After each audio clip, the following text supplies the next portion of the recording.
Hello everyone, Wes from Marquis Paranormal here. Today we will continue our look at the history of ITC. So far we've covered up to the early 1970s, looking back at Konstantin Rodive, among other pioneers within the ITC field. In part 3, we'll cover a topic with some controversy. Now, for the purposes of this video, I'm going to remain unbiased and simply present the facts. EVP experimentation continued in the early 1970s and became very popular with a lot of different groups and people working alone, recording voices at home using tape recorders. But in 1971, Paul Jones, George Meeks, and Hans Heckman opened up a laboratory to begin working on a two-way voice communication device more sophisticated than electronic voice phenomena. In 1973, George and Jeanette Meeks met with psychic medium William Oneil, who could allegedly speak to and see spirits. Meeks provided funding and direction for a spirit communication device, while Oneil provided the necessary psychic skills and electronics knowledge. Oneil recruited several of his spirit friends, including the spirit of Dr. George Jeffreys, a deceased physics teacher who Oneil reported to have semi-materialized in Oneil's living room one day.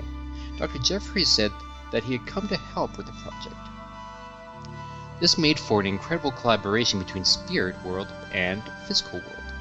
Doc Mueller assisted William Oneil in the design of a new piece of electromagnetic equipment that would convert spirit voices into audible voices. This device was named Spiricom, from the word spirit and communication. The device used a set of tone and frequency generators that emitted 13 tones spanning the range of the adult male voice. By the fall of 1980, Spiricom advanced to the point where Doc Mueller's spirit voice, although quite buzzy, was loud and easily understandable, and Meeks and Oneil soon cataloged more than 20 hours of dialogue with their spirit colleague Doc Mueller.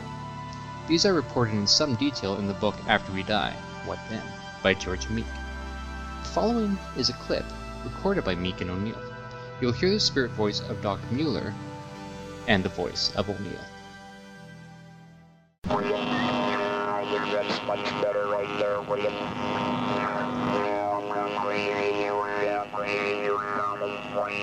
William. Did you understand?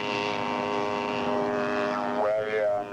Yes, sir, I understood, Doctor. Very well. 1 to 10. 1, 2, 3, 4, 5, 6, 7, 8, 9, 10.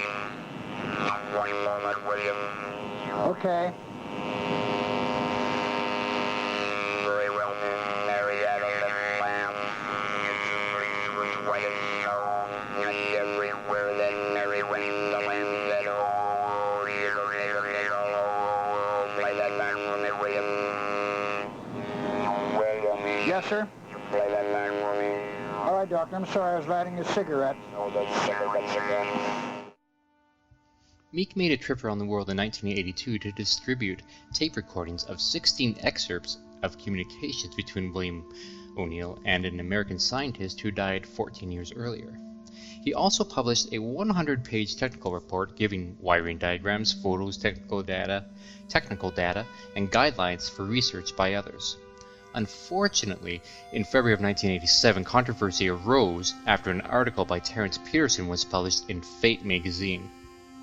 Peterson argued that an artificial larynx could have been used in the recordings. Using an example provided by Baylor University scientist David Rivers, Terence showed that voice prints between human voice and artificial larynx differed. He stated that because of this, the claim that the voice of William Oneil and the spirit voice prints didn't match was meaningless. Regardless, many still believe in the validity of the Spiricom, and further research into the use of phonemes to communicate with the spirit world has proven successful, although perhaps not to the extent that Oneil and Meeks demonstrated.